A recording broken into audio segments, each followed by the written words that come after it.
전부 다 연배들이 있으신 것 같아요. 펌프도 다 기억하실 것 같아요. 우물과 상수도 사이에 식수를 해결해주던 귀한 존재였었죠. 펌프질을 하기 위해서 필요했던 게 바로 한 바가지의 물이었습니다. 여기 계신 우리 원우님 한 분 한 분이 마중물처럼 가장 귀하고 소중한 존재라고 저는 생각을 합니다. 여러분들을 이렇게 뵙게 돼서 제가 한편으로는 너무너무 반갑고 감사하고 또 많은 기대가 있습니다. 이 사회의 마중물 되어주시길 바라면서요. 우리 양옆에 계신 분들과 서로 함께 반갑해서 인사 좀 나눴으면 좋겠습니다. 뒤에 계신 분들하고도 좀 반갑게 인사를 좀 나눠주세요. 감사합니다.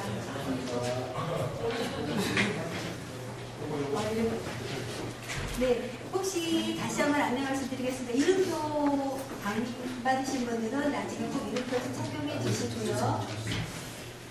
그리고 시간 관계상 바로 강의 진행하도록 하겠습니다. 12월 10일 세 번째 국가인지 세부위과가 네. 이름표는 나중에 꼭 뒤쪽에 오시면 받아주시면 되고요. 12월 10일 세 번째 국가정책 최고위 과정 강사님을 소개해드리도록 하겠습니다. 서울대학교 정치학 박사시고요. 국가정책기획본부장이시면서 당선 노하우 99%라는 제목으로 여러분에게 명강의를 들려주실 분인데요. 정창용 박사님을 소개해드리겠습니다. 여러분 뜨거운 박수로 환영해 주시기 바랍니다.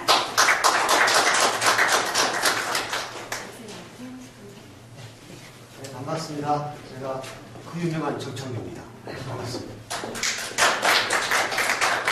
혹시 여기 계신 분 중에서 이 책 보신 분 계세요? 네. 누구? 예.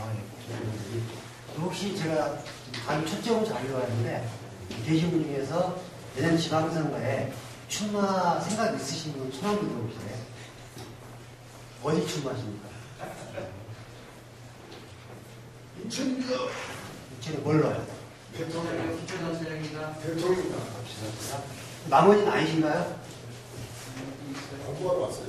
또 오셨습니다. 왜냐하면 제가 한세명 출마하실 분들이 많지 않으면 네.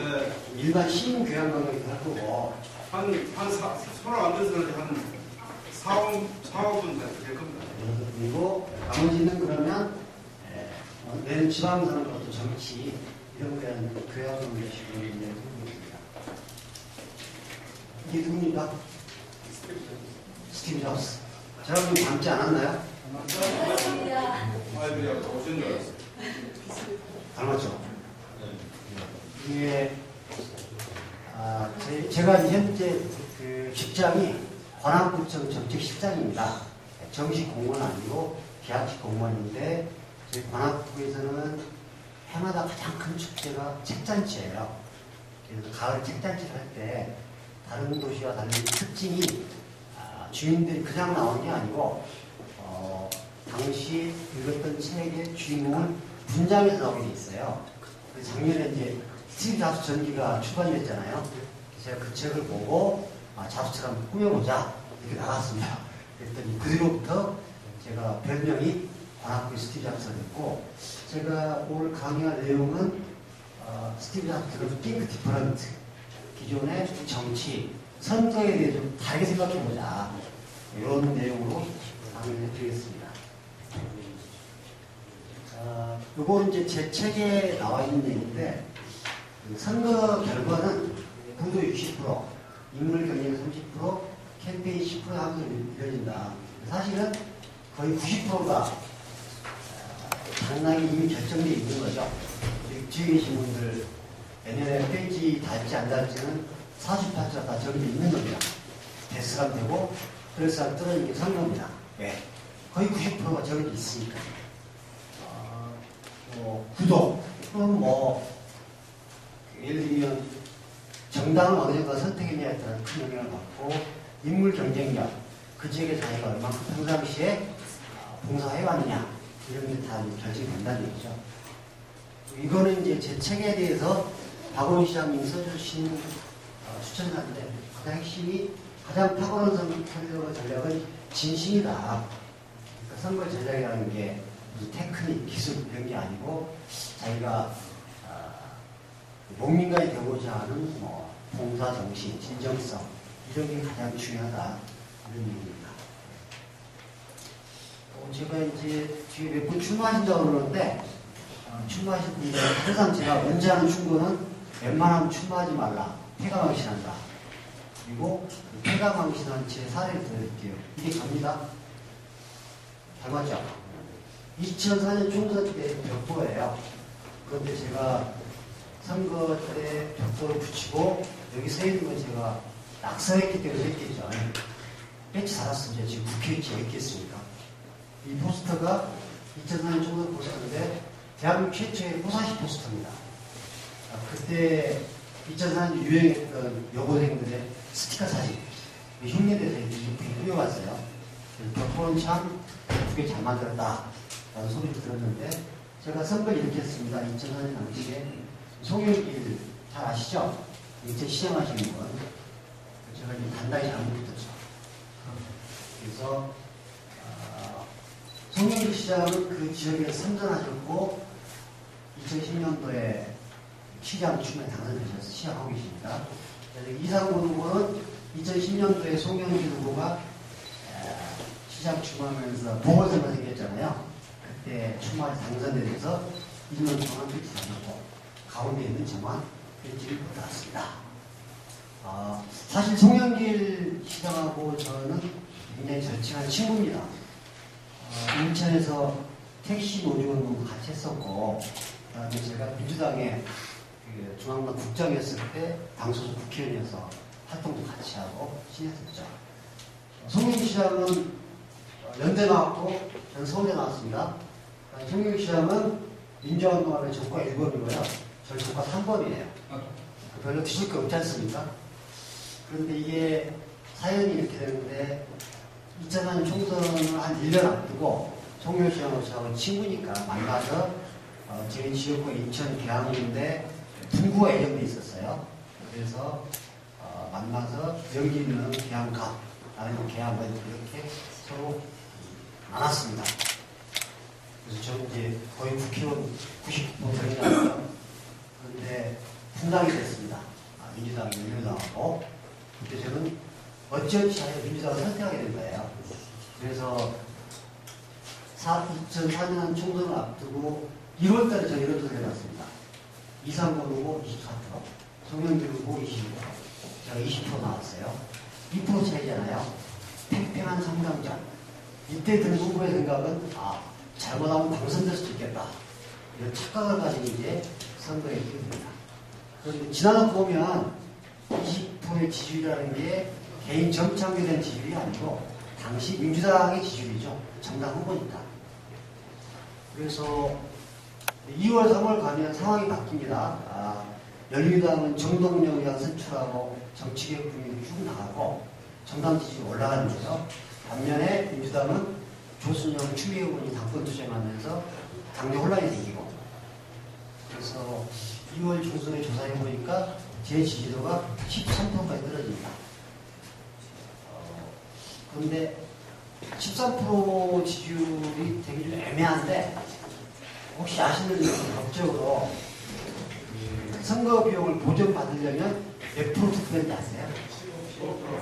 15%를 넘으면 비용을 보전받습니다.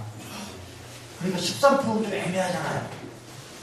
조금만 열심히 하면 보전받을 것 같고 그래서 그때 드는 후보의 생각이 좀 열심히 해서 보전을 받아보자. 출마를 했으니까 이렇게 생각을 합니다. 그런데 선거라는 게요. 보수도 똑같아요. 그러니까 손해를 볼 때 수독을 해야 되는데 본전쟁을 가서 고하게 됩니다. 무모하게. 그리고 이제 한국에서 특히 도시 지역에서 선거운동은 사실 뻔합니다. 제가 이제 돈이 없기 때문에 몸으로 선거운동을 하죠. 그러면 새벽 5시쯤에 산에 올라갑니다. 저희 집 계양산 해발 200m 있는데 주민들이 산책을 많이 하시거든요. 그러면 좀 튀어보려고 2월 3월 추운데 맨발로 등산합니다. 그 유권자가 보기에 산에 올라가면 어떻게 맨발로 있고 어깨 메고 있고 명함 주고 깜짝 놀라잖아요. 지금도 계양산에 겨우에 맨발 등산하는 3명이 있습니다. 그 중에 2명은 또라이고 1명은 접니다. 이렇게 선거는 약간 맛이 가야 하거든요. 처음에 아침에 출근 인사. 제가 평상시에도 부모님한테 잘 인사를 안 하는 사람인데 전혀 모르는 사람한테 잘다니고 인사를 해야 됩니다. 근데 낮에 주도하는 게 후보자들이 상가정당이잖아요. 왜냐하면 우리나라는 법적으로 호별 방문이 금지되어 있거든요. 집에를 못 들어가니까 길거리를 가는데 상가 같은 경우에도 자주 가게 되니까 왜냐면 갈 데가 없어서 상가 주기 귀찮으니까 제 명함을 묶어놓습니다. 고무줄로. 그래서 오면은 된다고 명함 받았다고 저는 들어잡고 오늘 새로 나온 명함입니다. 이렇게 명함을 주죠. 할 게 그거밖에 없으니까. 그렇게 선거운동 하는 거예요. 근데 다녀보면 사실은 분위기는 좋습니다. 상가 주인도 그렇고, 제가 굉장히 많은 사람을 만나는 것 같고. 그런데 이게 후보의 착각인 게, 통상적으로 도시지역 같은 경우에는 호별 방문이 금지되어 있기 때문에 후보가 아무리 열심히 만나도 전체 인권제 5내 10% 못 만납니다. 그러니까 만났던 사람 계속 만나는 거죠. 사람 쳇바퀴 듯이. 후보는 착각하죠. 만나는 사람이 말을 따뜻하게 대해주니까 지지하나 보다. 그런데 3월 9일 노무현 대통령 탄핵 사건이 벌어집니다. 근데 저는 선거운동을 너무 열심히 하느라고 두세 시간밖에 안 잡고 TV 신문을 볼 시간이 없었어요. 그날 탄핵이 모르고 유권자한테 명함을 줍니다. 유권자가 제 명함을 찢습니다. 탄핵이 죽으니까. 제가 그랬죠. 저는 안 했는데요. 저는 안 했잖아요. 선거운동 하느라고 탄핵 벌어진지 몰랐으니까. 근데 민주당 후보잖아요. 그래서 한 후보의 그런 노력이 거대한 어떤 전국 변화 이런 게 굉장히 무기력한 거죠. 그리고 서울에 나와도 아무 소용 없습니다. 선거 입각하면 후보는 굉장히 단순해지고 멍청해지는 거예요. 선거 일주일 전 여론조사를 해봤습니다. 7%까지 떨어졌습니다. 근데 7%도 되게 또 애매한 숫자입니다. 왜냐하면 10%를 넘으면 절반을 보존받거든요. 그래서 절반이라도 보존받아보자. 이래서 선거 때 이런 게 있어요. 법정 선거운동 비어. 그 중에서 라디오에서 10분짜리가 있습니다. 그럼 제정신이면 어차피 망한 선거고 보존도 못 받으니까 돈을 안 쓰잖아요. 후보 심리가 그 라디오 연설 비용이 1,000만 원인데 1,000만 원 씁니다. 이걸 써서 내가 지지율이 좀 올라야 절반에서 보존받는 거 아니냐. 이런 생각 속에서 선거를 하는 거죠. 결국 저 6.2% 얻었습니다. 당시 민주당 후보의 평균 득표이죠. 그래서 제가 우리 출마하실 분들한테 제 경험을 말씀드리면서 그만하고 출마하지 마라. 퇴담하시란다. 저 비탄 이상으로 치고 마누라한테 쫓겨났습니다. 제가 이렇게 이야기를 하면 선생님의 특수한 사례가 아니냐. 그래서 좀 여러분이 알만한 유명한 분의 퇴담하신 사례를 하나 소개시켜 드릴게요. 이분 좀 아실 겁니다. 장관급 행정전문가, 중앙선거의 사무총장 하셨던 분이에요. 사무총장이 장관급입니다. 이분은 선관위 부국공무원 들어가서 37년 동안 열심히 일해서 선관위 사무총장까지 됐고, 대한민국 선거법의 달인, 개혁적 선거법의 전도사. 그래서 사실은 이제 저희가 예전에 비해서 돈을 많이 쓴다거나 이런 걸 못하게 하는 그런 법을 만들었다는 훌륭하신 분이에요. 근데 이분이 이제 2005년도에 충남 아산시 재선거에 국회의원 선거에 출마하게 됩니다.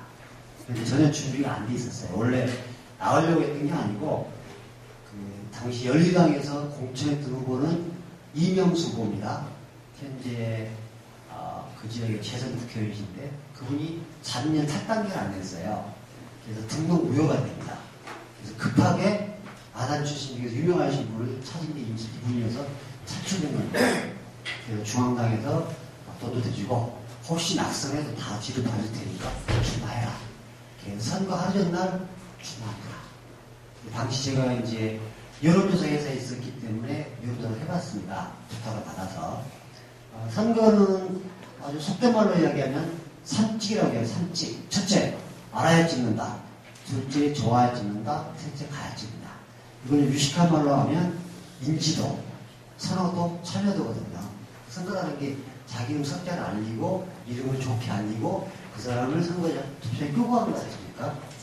그러면 첫 번째 관문이 인지도입니다. 임자순 후보를 얼마나 알고 있는지 조사를 해봤더니 25%가 나와요. 그러니까 4명 중에 한 사람이 이 사람들이 알고 있다는 거죠. 임자순 후보가 큰 충격을 받았습니다. 내가 아상이 나는 큰 인물인데 난 이렇게 보다니. 상대 후보는 이진구 후보라고 그 지역에서 국회의원 선거만 6번 낙선하신 분입니다. 인지도 70%입니다. 당연히 선거 결과는 임자순 후보가 졌죠. 그리고 나서 이분이 언론 인터뷰에서 이런 얘기를 했습니다. 자기가 중앙선관일 때는 몰랐는데 심판일 때는 몰랐는데 막상 선수 뛰어보니까 선거를 해보니까 대한민국 선거법이 정말 문제가 많더라. 특히 정치 시민에게는 무덤이다. 그 법 본인이 만들었습니다. 그 법을 만든 중앙선관위 사무총장께서도 출마하지 말라고 했으니까 출마하지 마십시오. 근데 선거라는 게 한번 빠져들게 되면 망할 때까지 하게 됐습니다. 이분 그 뒤로 낙선하고 나서 연봉 3억 받는 그 공공기관의 감사 3년 근무하시고 나중에 나와서 지난번 2010년도에 한나라당으로 당을 바꿔서 아산시장 선거에 나와서 낙선합니다.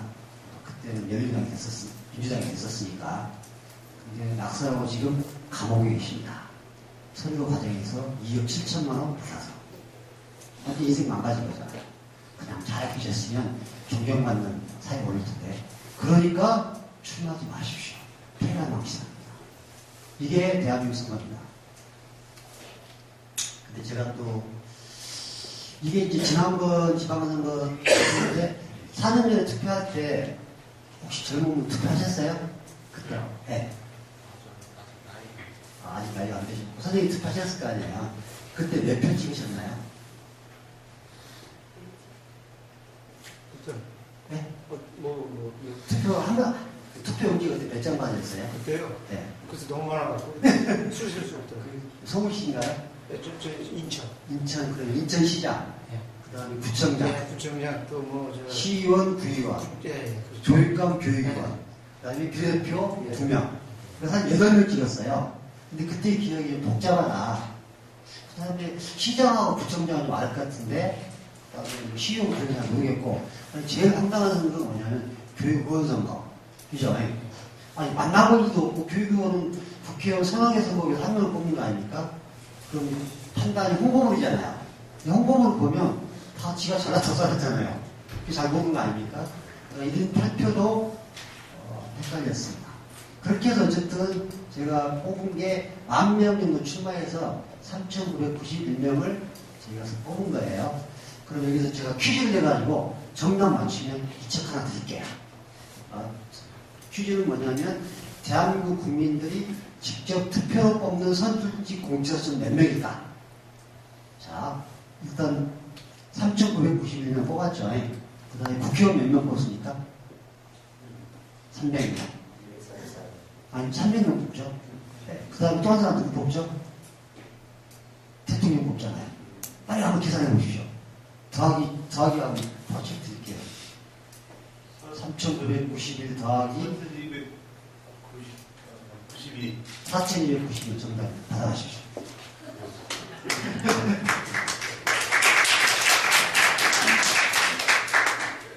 이 숫자를 한번 잘 기억해보세요.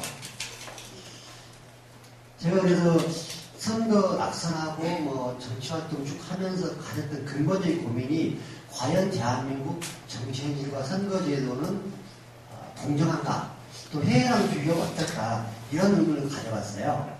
그래서 미국 사례를 연구해봤는데 오바마 대통령이죠. 오바마 대통령은 경력으로 따지면 아주 단순합니다. 시카고에서 변호사로서 경영운동 하시다가 흑인들의 지지를 받아서 36살 때 선거에 출마해요. 출마한 게 주상원입니다. 주상원은 우리로 말하면 광역구, 그러니까 서울시의원이에요. 그거를 36살 당선되고 3선합니다. 미국은 임기 2년이거든요. 그걸 따지면 서울시의원 6년하고 점프해서 국회의원 대통령 된 거예요. 그리고 여기는 이제 미국의 투표용지인데 깜짝 놀란 게 우리는 아까 1인 8%가 헷갈리잖아요. 미국은 한 번 선거할 때 60명을 찍습니다. 그리고 우리는 4,292명 투표를 뽑는데 미국은 51만 3,200명을 선거를 뽑습니다. 놀랍지 않습니까? 예를 들면 우리가 읍면 동장 이야기하잖아요. 선거를 뽑습니다. 그 다음에 요새 검찰 중립화 논란되잖아요. 검사 선거를 뽑습니다. 웬만하면 선거를 뽑아요. 그래서 이제 민주주의 토대가 돼 있는 나라는 거죠. 그럼 우리는 이해가 안 가는 게, 우리는 8명 찍는 것도 헷갈리는데, 미국은 어떻게 60명을 찍을까? 두 가지 차이가 있습니다. 첫째, 사전선거는 금지가 없습니다. 우리는 법적으로 선거운동 기간이 며칠입니까? 출마하실 분, 선거운동 기간이 며칠이죠? 우리는 법적으로 선거운동이 13일입니다. 그러니까 아주 엄밀하게 하면 13일만 선거운동하고 나머지는 하지 마. 근데 유권자 입장에서 후보에 대한 정보가 없잖아요. 그럼 13일 동안 후보는 급하니까 유세도 하고 막 떠드는데 명함도 뿌리고 알 수가 없죠. 만날 수도 없고. 외국은 사전선거운동 금지 자체가 없습니다. 그래서 사실은 4년 내 선거운동 하는 거예요. 평상시에. 그리고 선거 때문에 조용하죠. 다 아니까. 두 번째, 호별 방문이 허용돼 있습니다. 그걸 이제 외국에서는 타운홀 미팅이라거든요. 제가 예를 한번 들어보면은 힐러리 전 국무장관 전기를 읽어보니까 그분이 대통령 연구위까지 했으니까 인지도 굉장히 높잖아요. 많이 알려져 있잖아요. 그런데도 2000년도에 뉴욕주 사무로 출마하는데 1년 10개월 전에 출마 선언합니다. 저 출마합니다. 그 다음에 1년 10개월 동안 타운홀 미팅, 호별 방문을 1600번 합니다. 그러니까 계산해보니 하루에 4, 5회 정도 아파트 같은 데 들어가서 중간 실용을 모아놓고 참여하면서 내가 이 출마했다. 나의 정책이 뭐다. 유권자의 민원을 듣고 이런 걸 평상시에 모든 후보들이 일상적으로 하는 거예요. 그러니까 유권자 입장에서는 이번에 투표율이 60명인데 검사 후보를 뽑는데 저 친구 내가 만나본 적이 있고 얘기를 들어봤다. 나랑 생각이 비슷하다. 그래서 60명을 알고 싶습니다. 그래서 사실은 여러분이 이런 이제 근본적인 제도의 문제, 우리가 얼만큼 불공정한지 이런 걸 좀 아시면 좋을 것 같아서 제가 소개를 시켜드리겠습니다.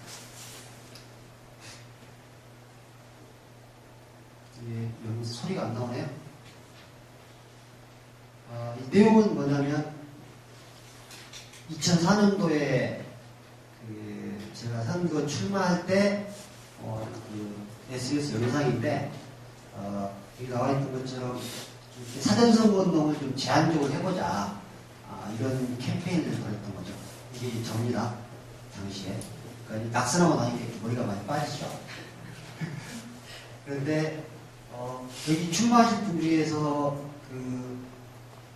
예비선거운동 제도 관련해서 내년에 예를 들면 서울시장, 인천시장 이런 사람들이 예비로 등록할 수가 있잖아요. 며칠인지 아세요? 후보자. 출마하실 분 손 들어보세요. 저기 출마 안 하시나요? 출마 안 하세요? 아까 손 들으셨는데. 제가 그걸 왜 물어보냐면, 네? 120일. 아닙니다. 120일은, 120일이 단체 해당되는 거고, 그 다음에 이제, 기초 단체장이나 의원들은 선거 개시일로부터 90일 전. 그래서 날짜는 2월 21일입니다. 2월 20일이 되면 후보자 좀 제한적이지만 자기 선언도 할 수 있다. 이 법을 그때 제가 만들었다는 얘기죠. 박수 한번 쳐드렸는데. 제 교리는 저는 낙선했지만 좀 선거운동의 자유를 투혼 활동을 못했었고 그래서 후보자들이 그때부터 좀 더 뭔가 제한적인 선거운동 할 수 있다. 이런 얘기고 그 다음에 제가 아까 쭉 말씀드렸지만 선거관리위원회에서도 우리나라 선거법이 너무 이제 단속과 규제 중심이어서 개정 의견을 냈습니다. 지난해 5월달에. 여기 보면 선거운동 기간 현행 법에는 13일만 선거운동 하라는 겁니다. 나가는 선거운동. 뭔 얘기냐면 현행 선거법은 여러분이 지금 선거운동 기간이 아닌 시기에 후보에 대해서 이야기하면 불법입니다. 예를 들면 박원순 씨하고 내가 지시한다. 한 번 더 뽑아야 되는 거 아니냐 라고 하면 안 된다는 얘기죠. 굉장히 모순적인 거 아닙니까? 물론 이제 선거법은 안 걸리면 됩니다만은.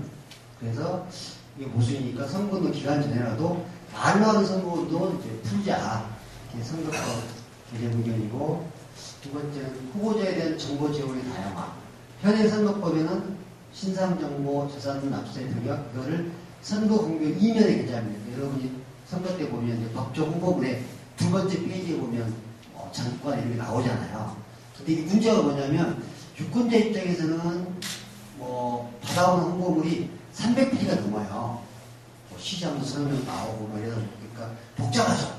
그래서 앞으로는 선관위에서 항목별로 비교표를 만들어주겠다. 한 장만 보면 각 후보들이 비교할 수 있고 이런 걸 해보겠다 그러면 유권자는 좀 더 이제 후보자의 정보를 받을 수 있죠. 그리고 이제 매니페스토 선거 공약을 제출하도록 한다. 그다음에 이게 제가 보면 제일 좋은 건데 후보자가 개별적으로 옥내에서 유권자와 만나 정책 공약을 설명하고 토론한다. 아까 제가 쭉 이야기했던 타운홀 미팅, 호별 방문 확인한다는 얘기죠. 그럼 유권자도 후보자 정보를 충분히 갈 수가 있고 후보도 정책이 준비되어 있으면 얼마인지 선거를 할 수 있다. 이게 획기적인 부분입니다. 그 다음에 예비후보자 등록 상시화. 이건 아까 했던 것처럼 기초단체장은 2월 20일 날 예비후 등록을 해야 되는데 이 법이 바뀌면 내일 당장 예비후 등록을 할 수 있고 어깨띠 내고 명함 돌리면 선거를 할 수 있다. 이런 거고 이 법이 바뀌면 사실 이제 처음 정치하려는 시민들한테는 굉장히 큰 기회가 되는 거죠. 제 유권자 입장에서도 후보들이 변별력이 생길 수 있는 거고 굉장히 선관위가 획기적인 법안을 냈습니다. 많은 이 법을 보고하고 나서 국회에서 선관위 국회의원들한테 작살났습니다. 이렇게 쓸데없는 것만 만들자고. 그냥 국회의원들은 이렇게 기회를 줘서 시민들이 등장하게 되면 자기 기득권을 침해하는 거잖아요.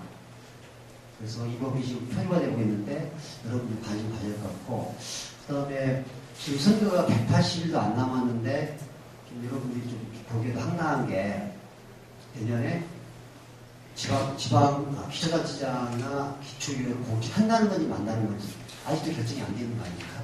사실 상식적으로는 선거 1년 전에 룰이 확정이 돼야 되는데 그것도 안 되고 있고 그래서 어쨌든 이제 마지못해서 정치개혁 특위를 구성해서 합의를 한다는데 이런 문제에 대해서는 이 국가적 최고의 과정에 계신 분들처럼 지도자들이 좀 관심 가지고 지켜볼 필요가 있다. 여러분들 관심 가져달라. 이런 말씀을 드리겠습니다. 그 다음에 이제 선거에 대한 일반적 이해를 제가 몇 가지 선거 사례를 가지고 설명드려볼게요. 97년 선거 사례인데 선거는 이렇게 여러분 생각하시면 됩니다. A후보, B후보가 나오면은 두 후보 중에서 어떤 후보를 찍어야 될지를 규정하는 게임이거든요. 게임으로 보면. 그러면 97년이 가장 역사적인 선거였는데 한번 제가 비교를 해드릴게요. 그러니까 하나는 모든 후보의 강점과 장점은 동전이 앞뒷면인데 자신의 강점으로 상대의 약점을 공략하는 게 선거입니다. 그러면 97년도에 이회창 후보는 강점으로 보면 감사원장 출신의 소신 백적 이미지, 깨끗한 정치 이런 이미지가 그 사람의 강점이잖아요. 깨끗한 정치 필요합니다. 그리고 그 사람 입장에서 김대중 대통령의 단점은 부패 정치 그리고 후퇴 정치 이런 이미지잖아요. 그러면 김대중 후보가 선거를 지는다니까 이걸 뒤집습니다. 이회창 후보의 단점은 깨끗하고 이건 다 좋은데 정치를 시작한 지 얼마 안 돼서 경비력이 부족하다. 아직 좀 준비가 되는 듯 하다. 그럼 거꾸로 얘기하면 DJ는 대권 사설할 정도 오래 준비했다. 그 다음에 경제에 식견이 있다. 이런 걸 강조할 수가 있잖아요. 그래서 만든 게 김대중은 준비 대통령라고 만들고 그러다 보니까 이회창 후보는 좀 준비가 덜 되는 후보가 된 거죠. 그렇게 규정해서 당시 김대중 후보가 1.3% 이긴 겁니다. 선거는 이런 규정하는 게임입니다. 그런데 5년 뒤로 가면 상황이 바뀌죠. 깨끗한 정치를 펴가했던 이회창 후보가 어떻게 됩니까? 아들 병역비리, 그 다음에 대선 때 차떼기 사건 이런 것 때문에 갑자기 낡은 정치, 부패 정치인이 되는 거예요. 그에 비해서 노무현 후보는 정치를 시작한 지 얼마 안 돼서 새로운 대한민국, 새로운 정치. 그래서 그때 선거 구도가 낡은 정치냐, 새로운 정치냐. 그렇게 해서 노무현 후보가 2.3%인 거 아닙니까? 선거라는 것은 상대의 약점에 대비한 나의 강점이 뭔가를 한마디로 규정하는 거, 이렇게 설명드릴 수 있겠습니다. 그런 원리나 사례를 몇 가지 더 들어볼게요. 혹시 이분 누군지 아시겠어요? 딱 보면 이제 노숙자, 투쟁한 노동자라고 보이죠? 현재 파주지역 국회의원을 하고 있는 윤호동 의원입니다. 이분이 이제 선거 2년 전에 파주 지역에 야당 위원장을 할 때 모습입니다. 이건 24시간 농선 44일째, 관식주의 10일째. 이게 뭐냐면 파주 지역에 보면 이제 문정 신도시라고 신도시 건설되고 있었잖아요. 그거를 LH공사에서 주민들한테 땅을 사고 보상을 제대로 안 했어요. 주민들이 자살하고 이런 사건이 속출했습니다. 그때 야당 지역위원장으로서 투쟁에 결합을 한 거죠. 그래서 이제 단식까지 하게 됩니다. 근데 제가 나중에 들은 얘기인데, 단식까지 안 됐는데 굳이 단식을 10일까지 한 이유가 뭡니까? 그러니까 야당 위원장이 제일 힘든 게 뭐냐면 당원들 밥 사주는 겁니다. 근데 사주면 밥도 또 많이 먹어요. 또 밥만 먹는 게 아니라 술도 먹습니다. 돈이 없어가지고 10일 동안 단식했고, 그때 가장 행복했다고 합니다. 이분이 이제 선거운동하면서 썼던 선거 일기입니다. 쭉 보면 이제 한 10시 26일 굶어서 배고파 죽겠다. 몸무게가 10kg나 빠졌다. LH공사에서 일방의 사업 공장인데 주민을 살려야 되지 않겠느냐. 이런 걸 선거운동 일상적 일기 쓴 겁니다. 그렇게 해가지고 선거를 이렇게 하죠. 여기서 핵심이 이게 이제 선거 예비번 등록하고 나서 선거 사무소에 걸었던 현수막이에요. 그때. 여기서 중요한 게 할 일만은 봐주 일 잘하는 이유다. 이거가 핵심입니다. 선거는 뭐 선거뿐만 아니라 뭐 사업이고 다 마찬가지일 텐데 규정하는 게임이거든요. 그러니까 우리 파주 지역은 할 일이 굉장히 많습니다. 왜? 신도시 생기고 개성공단 있으면서 커나고 있지 않습니까? 이런 지역에서는 어떤 사람이 국회의원이 돼야 될까요? 일 잘하는 사람이 국회의원이 돼야 된다. 규정합니다. 그럼 윤호덕은 왜 일 잘하는 사람이냐? 라고 설명해야 되죠. 문정 삼지기 문제로 삭발과 단식을 감독한 지도과 사람. 이게 아까 제가 설명드렸던 사진이 있고, 뒤에 보면 정무비서관 등 5개의 대통령 비서관을 지냈던 사람. 그러니까 이분이 노무현 대통령 때 워낙 일을 잘해서 비서관만 5개 들어가면서 한 거예요. 그런 경력을 설명하는 거죠. 그 다음에 박원순 후보 선대위 대변력 특보. 박원순 후보 선대위 대변력 특보는 당시엔 한 500명 됐습니다. 특보 많이 남발하잖아요. 그리고 이분하고 별로 친하진 않아요. 하지만 사진 찍어야 됩니다. 그리고 선거라는 게 뭐 상품도 비즈니스 마찬가지지만 사실 내가 규정해서 그거를 홍보하는 거잖아요. 그래서 이렇게 사진 찍었고 여기서 제가 이제 팁을 하나 알려드리면 선거법상 후보가 쓸 수 있는 홍보물이 벽보도 있고 명함도 있고 그 다음에 홍보물도 있는데 그 중에서 선거 본부와 또 나머지 다 이렇게 유명한 사람 같이 찍어도 좋습니다. 주의할 거 합성은 안 됩니다. 합성해서 감옥 가신 분 있죠? 허경영 대통령 후보 조지 부시 안 만났다고 우겨가지고 이렇게 이미지를 써서 선거운동 하는 건데 그런 홍보물이 이렇게 나온 거죠. 이게 이제 10시간째 김장우 담는 모습 이런 이미지를 보이는 거고 그다음에 이제 선거 홍보물 공약들을 쭉 내면서 윤호덕 후보가 굉장히 일을 잘하는 후보다. 특히 이 공약은 굉장히 칭찬을 많이 받았는데 파주가 도서관 도시잖아요. 그래서 저희가 도서관 정책들 아주 다양하게 제시하면서 윤호덕 후보는 생활정치하는 사람이다. 이런 이미지를 이제 가져가는 거죠. 그렇게 했는데 이제 상대 후보가 이분입니다. 막 유명하신 분이지만 SBS 앵커 8시 뉴스에 나와서 방송했기 때문에 굉장히 인지도 높은 분이고 이름이 정성근이니까 정성을 다해 이렇게 선거를 했는데 그럼 선거 구도가 이렇게 되는 거예요. 할 일만은 파주 지역의 국회의원 누굴 뽑을까요? 일 잘하는 사람 뽑을까요? 말 잘하는 사람 뽑을까요? 누구 뽑겠습니까? 이 사람이 앵커 출신이니까 말은 잘하잖아요. 자연스럽게 구도가 이렇게 형성되고 선거가 파주 지역에서는 박근혜 후보가 지난번 대선 때 4% 앞섰던 지역이거든요. 여권 우세 지역인데 이 구호에서 이분은 15%차 이겼습니다. 캠페인 효과를 있는 거죠.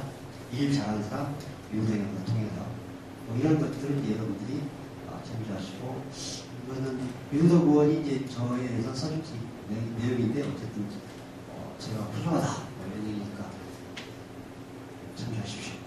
왜냐면 제가 이쪽으로 광고하는데 007은 살인면을 가지고 있고 소설가는 거짓말면을 가지고 있잖아요. 강사는 자아자책면을 가지고 있습니다. 제가 아는 저를 누가 홍보하겠습니까? 하지만 이렇게 근거를 가지고 홍보하는 게 핵심입니다. 인천에 계시니까 잘 아시죠? 박우석 청장. 사실은 제가 이분 때문에 정치에 들어갔는데 이분 사례를 통해서 사주팔자나 인생 역정에 대해서 좀 설명을 드려볼게요.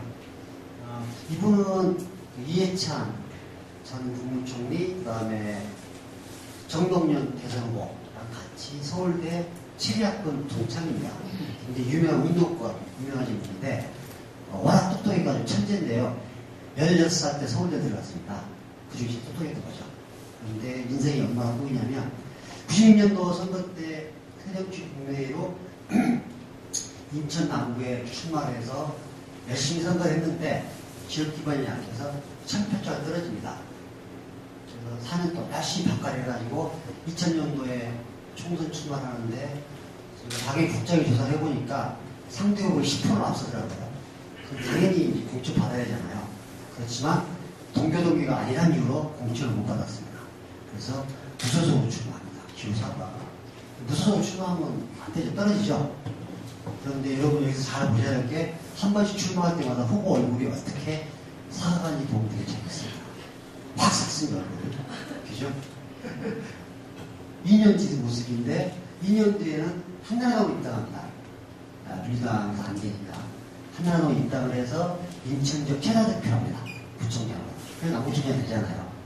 이분이 계속 있었으면 좋은데 원래 또 정치적 고향이 민주당 쪽이잖아요. 그래서 탈당을 해서 또 당을 옮깁니다. 열린당으로. 그럼 2006년도 열린당이면 쏟고 다 떨어지잖아요. 낙선합니다. 한 번 더 또 출마해 떨어집니다. 이제 돈이 없어가지고 포스터 똑같이 찍잖아요. 그럼 이때 상황은 자기 친구는 정동영 후보는 대통령 후보까지 했고 자기 친구는 이처럼 국무총리 했잖아요. 근데 자기는 부청장 하면 탈당하고 백수 건달이 된 거죠. 그래서 2010년도에 정말 절실하게 출마합니다. 선거도 이렇게 합니다. 그리고 당시에 선거 후보 모습인데 선거 때 보면 후보자들 어깨끼 내잖아요. 이렇게 법적으로 조끼를 해도 괜찮습니다. 이 사모님이 미신사 출신이에요. 그래서 이렇게 사람 사랑의 목민감 가구석 사람 주인 이렇게 해서 이쁜 어깨띠를 조끼를 만들어줬고 이분은 이 어깨띠를 개표한 날까지 벗지 않았습니다. 또 뜨니까 와서 선거운동 이렇게 합니다. 박우섭의 선거일기 2010년 3월 24일이니까 6.2 지방선거 두세 달 앞두고 상황인데 그 내용이 이거예요. 후보가 하시는 게 여기서 이제 명확한 인사하는 거잖아요. 근데 인천을 사람들이 복지를 만들겠다라고 했는데 노숙자와 국부를 쳐다보더니 내 앞으로 오더라고. 손에는 굉장히 사고가 있었다. 그 순간 나에게 도망가는 당황했다. 노숙자가 정말 수고하십시오. 가십시오. 사정을 내는 것입니다. 세상에 노숙자한테 돈 받아서 선거도 하니까 당선 안 되겠습니까? 당선됐습니다. 대부분 후보자들이 자기 돈 써가면서 선거도 하잖아요. 얼마나 절실하게 했으면 당선됐고 그래서 이분이 이제 공식 경력이 6.4패 이승입니다. 그래서 본인의 주장은 정치 인생에서 승률 50% 올려야겠다. 그 50% 올리면 앞으로 계속 두 번 더 당선돼야 됩니다. 그렇게 될지 안 될지는 사실 맞자죠. 재밌는 말인데 제가 여론조사 전문가다 보니까 당되는 사람의 통계조사를 해보니까 당선인 모두 다의 공통점이 출마하셨더라고요. 출마하지 않고 당선인 아무도 없는 거죠. 근데 그 말을 이분이 하니까 주위에 묵묵하더라고요. 이런 사례도 있다는 거 그다음에 이거는 뭐 시간이 없을 때 넘어갈게요. 나소열 군수라고 그 충남에서 민주당으로 상선하신 군수예요. 충청도에서 민주당으로 당선되기 쉬운 게 아니잖아요. 근데 이분 경력은 서강대 대학원 나와서 80년도에 공군사관학교 교관이었습니다. 그런데 전두환 시절에 피라 사건 때문에 잘려요. 그래서 정치해야겠다 마음 먹고 도약에 들어가서 10년 동안 계속 낙선하면서 선거를 합니다. 그래서 이제 2002년도에 이제 군수가 돼서 그 뒤로 이제 상관하죠. 네. 근데 이분이 이제 되게 재밌는 게 2002년도까지 그때 42살에 출마했었는데 야당 위원장 신의 하나님이 돈을 이렇게 했으니까 돈이 없어서 장가도 못 갔습니다. 그래서 근데 이제 2000년 선거 때 워낙 동정여론도 있고 짠하니까 표가 막 몰린 거예요. 그래서 그때는 합동 유세가 있었는데 현직 군수가 제일 강자였는데 막 치고 올라오니까 합동 유세 때 실수를 했어요. 세상에 서천 군수는 옛날 말로 고을 원님인데 어떻게 장가도 안 간 사람을 군수를 뽑을 수 있겠느냐 말을 하니까 그 뒤에 나소열 군수가 나와서 울부짖어서 이렇게 했습니다. 국민 여러분, 저 장가가고 싶습니다. 군수 시키면 장가 갈게요. 동정여론이 있어서 장가를 갔습니다. 1년 뒤에 학교 선생님이 하셨던 교사 출신과 장가를 가서 1년 뒤에 장가를 갔는데 서천군 역사상 최대 학연이 왔죠. 군수님 장가 가시는데 그때 공약이 뭐였냐면 제가 한 번씩 시킬 때마다 얘를 한 명씩 낳겠습니다. 3선했잖아. 지금 얘가 3명입니다. 그래서 완전히 행복한 케이스죠. 근데 이제 우리가 선거 때 이야기하면 돈 얘기 많이 하잖아요. 시골은 특히 돈이 많이 든다. 근데 이분은 선거를 어떻게 하냐면 기본적으로 돈이 없어요. 그러니까 돈이 없으면 머리를 쓰고 발을 쓰잖아요. 선거는 이렇게 합니다. 한 10년 정도 계속 이제 발로 발톱하고 이러니까 시골 5일장 있잖아요. 그러면 보통 후보자들은 한 1년 앞두고 이제 인사를 다니는데 이 사람은 10년 내내 다녔어. 갈 데가 없으니까. 그리고 시골 가고 5일장 가면 술과 밥을 먹여주잖아요. 그랬더니 선거할 때마다 이렇게 열심히 하니까 유권자이 뭐라 그러냐면 다른 후보들은 선거 이번에 나타나면 아니 나소열은 평상시에 나타나는데 자기는 선거 때만 나타나느냐 이런 얘기를 하고 선거 한 3개월 전에 자기 친구들 다 집합시킵니다. 그러면 한 100여 명 오거든요. 그럼 통장을 딱 열어요. 동지 여러분 선거 3개월 앞에 남았는데 드디어 중앙당에 입금이 됐습니다. 우리가 이 돈 가지고 선거 이겨봅시다. 입금액 딱 확인하니까 100만 원이야. 통장에. 다들 생각이 그럼 그렇지. 나중에 무슨 돈 입겼어. 또 내 돈 써야겠구만. 사람 마음을 보는 거죠. 그렇게 당선됐습니다. 그래서 선거와 돈은 아무런 상관한 게 없어요. 그래서 이분이 하신 말씀이 후보들이 많이 모으지 않습니까? 선거 때 돈이 얼마나 필요합니까? 정답은 뭐냐면 돈은 임대로 쓰게 돼 있다. 차라리 돈이 없어야 된다. 이 정답입니다. 저 해보니 그렇더라고요. 돈보다는 이제 어떤 진정성 이런 걸로 이제 선거하는 게 낫다는 겁니다. 혹시 이분 누군지 아시겠어요? 관악구 유종필 부총장입니다. 예전에 민주당 대변인 하셨던 분이잖아요. 제가 지금 모시고 있는데 이분도 사주팔자 기구에서 5번 낙선했습니다. 잘못 못 따랐어요. 예를 하나 들어보면 이게 2004년도 선거인데 2004년도에 열린민주당에 이해찬 의원하고 민주당에 이분하고 붙었는데 아시지만 탄핵 바람에 민주당하고 선거를 할 수가 없잖아요. 그래서 벽보를 이렇게 붙입니다. 2004년 당시 유행했던 영화가 황산말 계획장군 그걸 패러디해가지고 나 계획 아싸게 거시기해보자 이렇게 해가지고 선거하고 13% 떨어졌습니다. 그때는 이제 어쨌든 당이 분당대 상처를 받은 거죠. 그래서 내가 관악구에서는 도저히 그 이해찬하고 못해보겠다. 짐 싸서 광주에 갑니다. 그래서 민주당 광주시당위원장을 해요. 그리고 2006년도 지방선거 때 광주에서 이제 열린하고 민주당하고 지방선거를 하는데 이분이 열심히 해가지고 광주시장, 부청장, 시민 100%를 다 민주당이 당선시키고 압승한 거죠. 그래서 배지가 거의 99% 왔는데 자기는 가만히 있었는데 또 당이 통합이 됩니다. 그 통합되니까 현역 의원 있을 거 아니에요. 조경태 의원. 그분하고 경선을 해야 돼요. 떨어졌습니다. 본인 주장은 거예요. 나는 가만히 있었는데 분당대에서 떨어지고, 나는 가만히 있었는데 통합대에서 떨어지고, 다 사주팔자죠.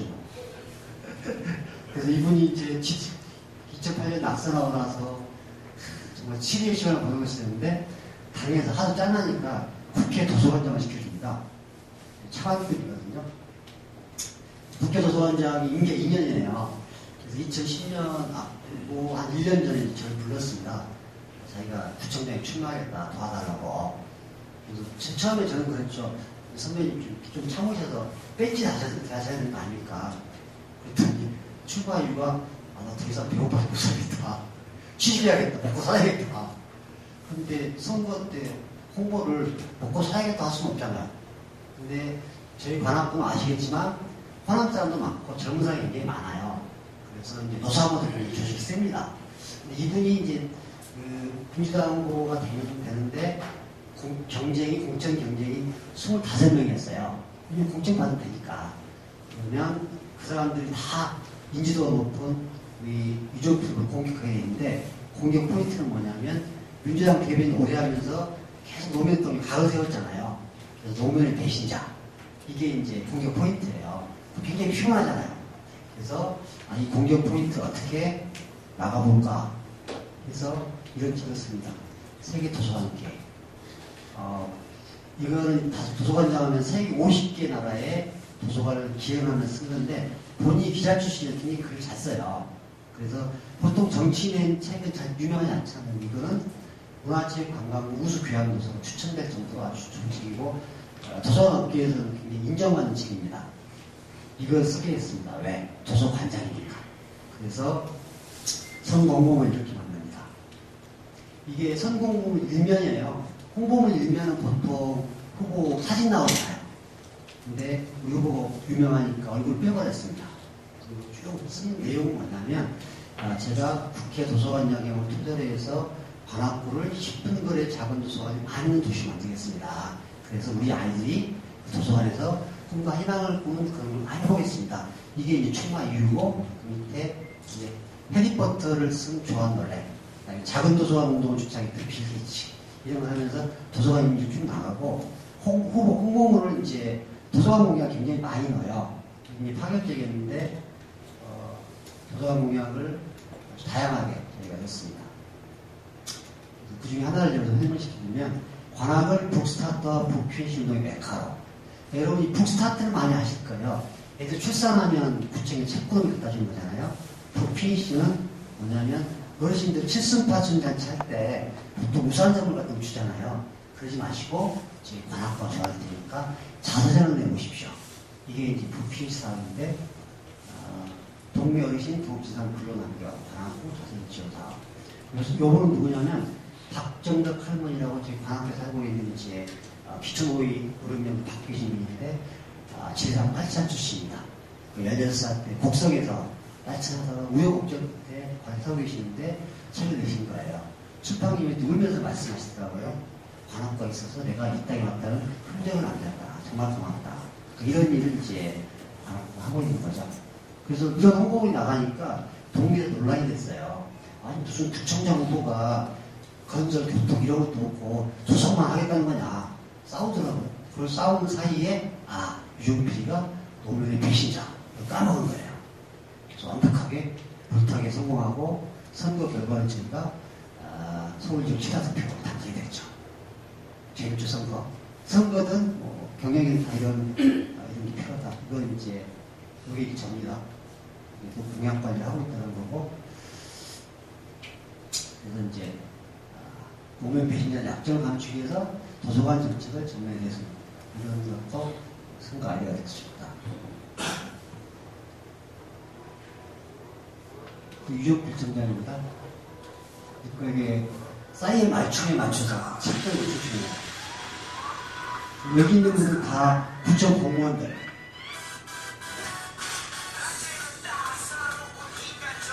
이게 저희가 책잔치 앞두고 공무원들이 홍보 영상을 만듭니다.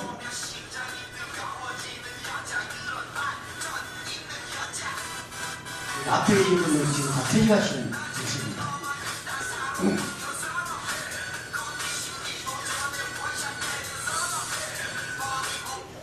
네. 그러니까 저희가 작년에 첫 단체를 앞두고 우리 공무원들이 어떻게 한번 해볼까 하다가 작년 싸게 맞이 유행했잖아요. 저희는 책을 쓴 것 뿐입니다. 그렇게 하니까 이제 주민들이 즐거워하고 분위기를 만들는데 제가 이 얘기를 왜 드리냐면 글쎄 뭐 경영도 마찬가지고 선거도 마찬가지인데 마찬가지로 브랜드화라는 게 중요합니다. 유족필 도서관 전도사라는 브랜드를 만들기 위해서 선거 준비 때부터 책도 내 공약도 만들고 실제로 당선된 이후에는 또 열심히 해서 관악구 유족필하면 과거에는 뭐 달동네, 공천동 이런 의미였는데 지금은 도서관 도시 이런 의미를 가져가는 거죠. 실제로 저희가 총장님 취임에 도서관 5개 했거든요. 지금 40개입니다. 그래서 10분도에 작은 도서관이 많아서 주민들 통일됐습니다. 이렇게 좀 일관된 브랜드 관리를 할 필요가 있다는 사례를 좀 설명을 드렸고, 이거는 뭐 그냥 지나갔죠. 순창에는 뭐 CEO 선거 하는데 선거를 이렇게 했다. 이렇게 아이패드를 활용한 스마트 선거를 했다는 모습들을 보여드리고요.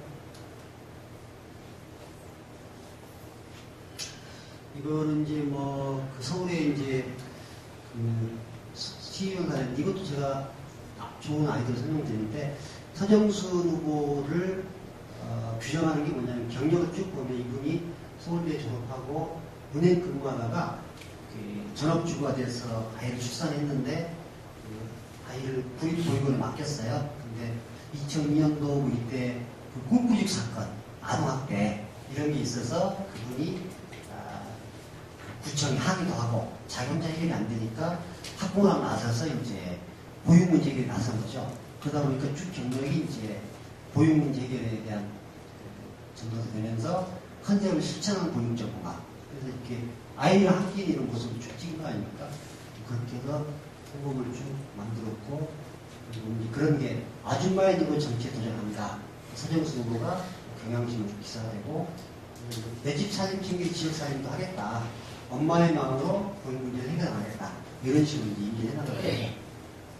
그리고 여기에 이제 우상호 의원하고 같이 찍은 사진. 이렇게 해서 그 당시에 그 후보 공천을 받았고 당선되고 지금 재선해서 후보를 하고 계십니다. 이분이 쓴 내용이 이제 블로그에 보면 남편이 그 현지 기자예요. 그래서 홍보를 도와줬다 그래가지고 일을 하는데 남편이 홍보를 다 끌어버려서 힘들어 죽겠는데 그때 제가 등장하죠. 정치 컨설팅이신 정당장님의 교육과 장려시 큰 도움이 됐다. 이 사람이 이쪽으로 저 사람에게 힘든 상황에서 방향을 분명히 잡아주는 정말이지 1시간 5만 아깝지 않다. 이게 무슨 얘기냐면 제가 이분은 이제 그 강의에서 만나서 선거 도와달라고 해서 도와준 게 홍보물 때문에 남편하고 막 싸우고 근데 만들어야 되잖아요. 그래서 실제로 1시간 전화했습니다. 제가 그 얘기를 다 들어주고 당신은 실천하는 보육 전문가라고 규정을 좋겠다 라고 이야기해서 이제 그렇게 잡았다는 얘기인데 제가 1시간 5만원이 왜 하냐면 제가 이제 선거도 해보고 또 후보들 많이 만나잖아요. 국회의원도 만나고 대부분 이분들이 밥과 술은 사는데 끝나고 돈을 안 주더라고. 저도 뭐 이런 강의를 하든 이런 노하우가 다 배워서 한 거잖아요. 대한민국은 지적 재산권 개념이 굉장히 희박하기 때문에 그래서 제가 아예 명함에 탄생했습니다. 상담하는데 시간도 5만 원. 그래서 명함을 주고 끝나고 그냥 가시지 말라고. 저희가 처음 그 돈을 받은 게 2006년도에 강금실 변호사였습니다. 서울시장 나올 때 상담 1시간 10분 했나? 20만 원 딱 주시면서 웃으시면 그러더라고. 저는 시간당 30만 원이에요. 변호사잖아요. 그래서 사실은 이제 우리 정치가 좀 투명해지고 그러려면 사실은 이제 이런 정치 컨설팅 이런 것들은 합법화 될 필요가 있죠. 미국은 정치 컨설팅 회원만 7,000명이거든요. 그런 사람들 상당히 이제 합법적인 역할을 하는 이런 건데 그렇다는 얘기고 제가 5분 남았는데 매니페스토만 좀 소개해드리고 마칠게요.